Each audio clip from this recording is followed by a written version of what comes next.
Yeah.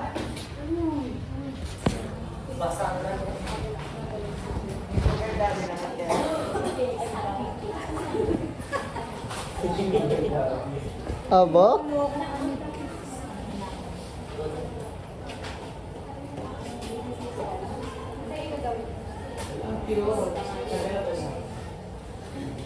Ayan, magandang hapon. Ngayon ay inaasahan ko na handa namin yung isip at diwa para sa ating panibagong paksa. Subalit bago tayo pagmana dumako sa ating talakayan, ay magkakaroon muna tayo ng nakakatuwang laro na pinamagatang MOD Interpretation Game. Sa pakibasa ng ating panuto, Sa larong ito, paunahan tayo. Ang unang grupo o tao na makapagbigay ng tamang interpretasyon ng mga emojis ay makabuo ng kwento ay makakuha ng puntos. Kung sino ang unang makapagbigay ng pinakamalapit na sagot o pinakamagandang kwento, siya ang nanalo sa round na iyon. so hahatiin ko lamang kayo sa dalawang grupo. Ito na ang unang grupo at ang pangalawang grupo. So sa larong ito ay magbibigay lamang ako ng emoji sequence at ang gagawin niyo lamang ay gagamitin ninyo ang inyong imahinasyon at kaalaman gamit yung mga binigay kong emojis. Malinaw ba? Yes. Okay, ayan, simulan na natin. Itaas lamang ng kamay, paunahan, okay? Ayan, para sa una, si John. Para po sa akin, umuulan, at pagkatapos ng ulan ay may isang magandang bahaghari sa langit, kaya nakuti ang bata. Ayan, maraming salamat po. So, meron ba kayong iba pang sagot? Ayan, kung wala, so, sa unang grupo ang isang punto. Ayan, para naman sa pangalawa. Si John. Kumain ng bata ng mansat, pumitas ang bata ng masana sa puno ng Yes, sila naman.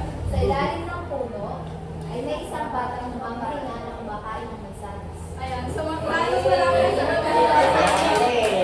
So, alas mo na, dito malalaman natin kung sino ang panalo sa larong ito.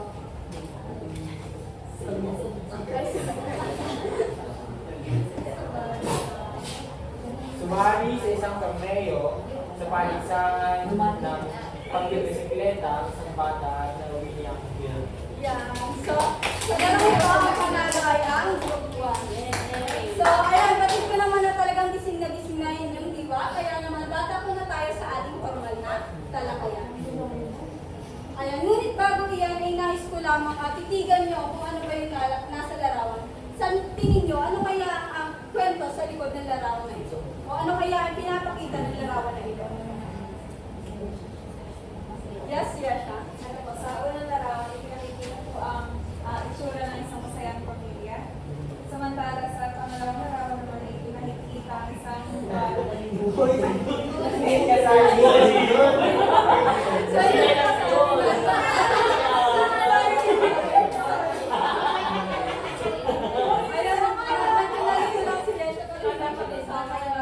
So, ayan na. Ayan. Manahimik na lahat. So, ngayong hapon ay matututunan natin. Ayan, manahimik na lahat. So, ngayong hapon ay matututunan natin kung paano magsuri ng isang maikling kwento gamit ang baksa, tauhan at ang pagkakasunod-sunod ng pangyayari. Ngunit bago iyan ay ating munang sipatin ang ating layunin para sa outcome. Pakibasa na lahat. Sa pagtatapos ng aralin, kami ay inaasahan na tutukoy ang paksa, mga tauhan, at ang wastong pagkasunod-sunod ng mga pangyayari sa binasang maikling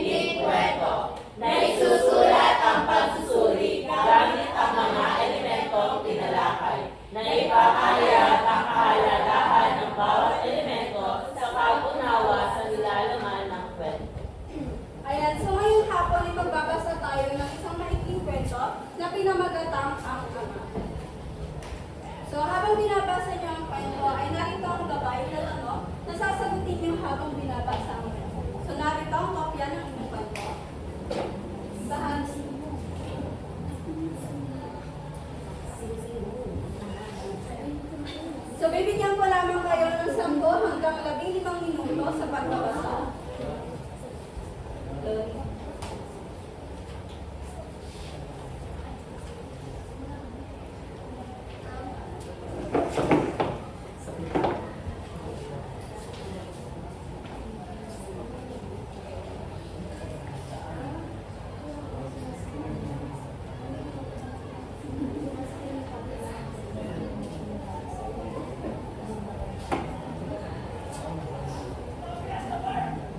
Ayan, so tapos na ang binigay kong oras sa inyo. Kaya naman, ating nasagutan ang gabay at tanong na nasa harapan nyo.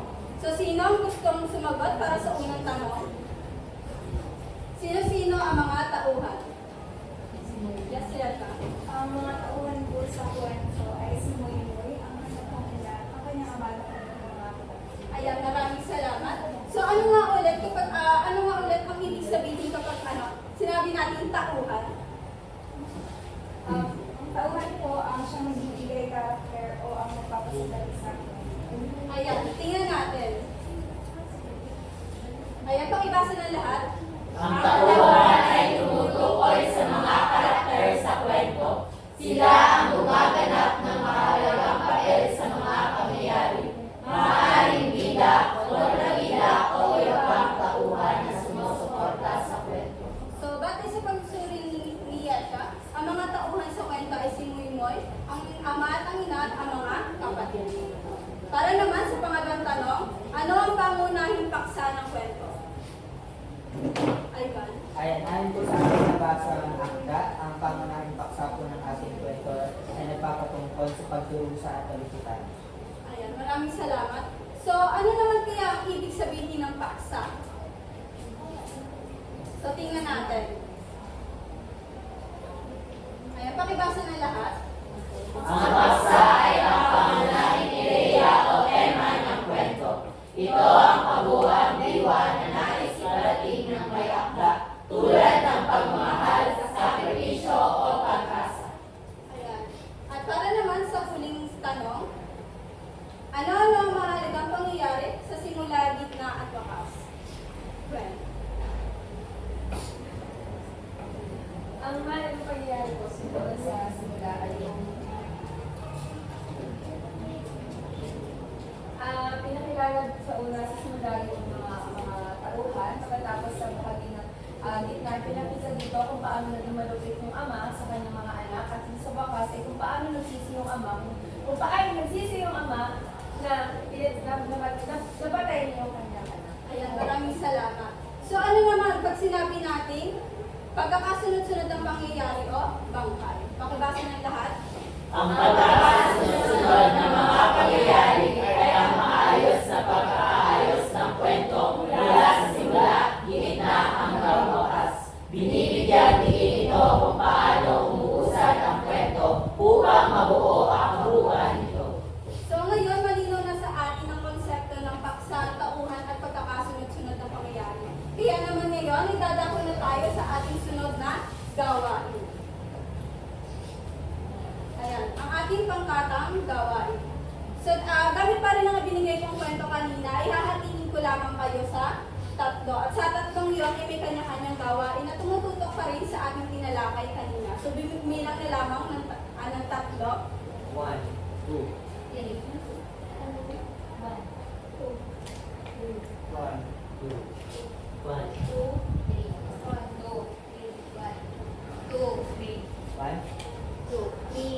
So, dito ang group 1, group 2, at group 3. Narito na ang inyong gawain. Ayan, para sa pangkat-isa, basahin ninyo. Tukuyin ang paksa ng kwento. Ano ang pangunahing ideya ng kwento? Bakit ito mahalaga? Isulat ang inyong sagot sa Manila paper. At para sa ikalawang pangkat, Kilalanin ang mga tauhan sa kwento. Sino ang pangunahing tauhan at ano ang kanilang papel sa kwento? Gumawa ng isang character chart o graphic organizer. at para sa ikatlong pangkat. Ayusin ang mga pangyayari sa kwento ayon sa tamang pagkakasunod-sunod. Gumamit ng timeline o story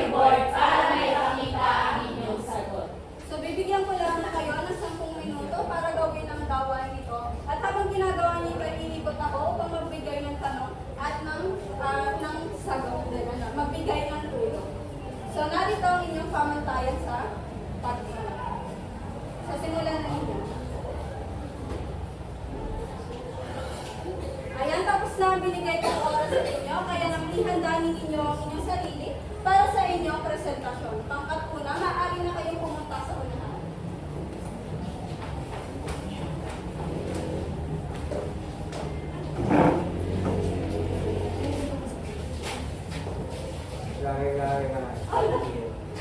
Ayan, mahusay pangkat una. Bigyan natin sila ng 3 bagsak. At para naman sa ikalawang pangkat, maaari na kayong pumunta sa unahan.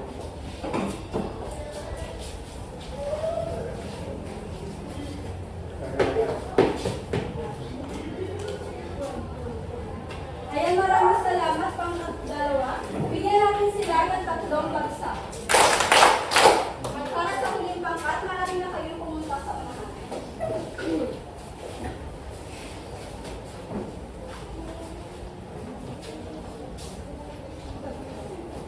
Ayan, maraming salamat pangkatatlo.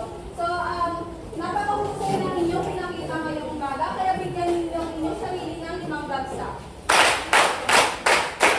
Ngayon ay pumunta na kayo sa inyong mga upuan at isaayos ito upang maging komportable sa pagpupo. At kumuha kayo ng isang buong papel para naman sa ating sunod na gawain. Ayan, pakibasa na ng inyong gawain. Pumili ng isa sa mga elementong tinalakay natin, paksa, tauhan o pagkakasunod-sunod ng pangyayari at magbigay ng maikling paliwanag kung paano ito nakatulong sa inyong pag-unawa sa kwento. So, bibigyan ko lamang kayo ng 5 minuto para sa gawain ito at narito ang pamantayan para sa pagmata. Ayan, tapos na binigay kong oras sa inyo, kaya naman pakipasa ng inyong papel paunahan. Ayan, maraming salamat.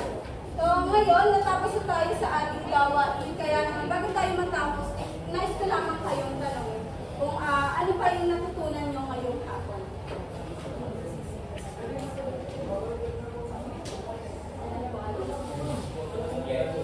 Sa ating pong tinalakay na sumunod po ang mga element ko namin ng information ay sa pag-sumi ng isang tauhan, matutukoy po natin kung ito ba ay magbida o kung sa pamalaan sa pangunan ng tauhan. At pero din po ay malalaman po natin kung ano nga ba yung mga kahalagahan at kung mga mahalo ng pangyayari. At yung kung paano po ino-organisa at sinasaayos ang pagkakasunod-sunod na pangyayari nakadepende po sa daloy ng kwento. Ayan, maraming salamat po. So, bakit kaya mahalaga ang mga elementong ito sa pag-unawa sa isang kwento? Yes, Becca. Ano po, para po maintindihan po natin kung ano po yung mensahe na nilalaman ng akta na ating ginagawa. Ayan, so makikita natin sa inyong mga sagot na mga elementong ito ay hindi lang bahagi ng kwento, ano? So, kundi ito'y susi sa pagpapalalim sa ating pag-unawa. So, kung wala ang mga elementong ito, hindi natin mauunawaan ang mensahe at ganun din ang layunin ng isang kwento. So, ngayon, batid ko naman na marami na kayong natutunan ngayong hapon, kaya naman magkakaroon tayo ng isang maikling pagsusuri. Kumuha lamang kayo ng 1/4 sheet of paper at bibigyan ko kayo nila ng minuto para sagutan ito. Ayan, tapos na binigay itong oras sa inyo, kaya naman pakipasa ng inyong mga papel. Ayan, maraming salamat sa inyong pakikilahok at muli magandang hapon. Mag-iingat kayo pag-uwi.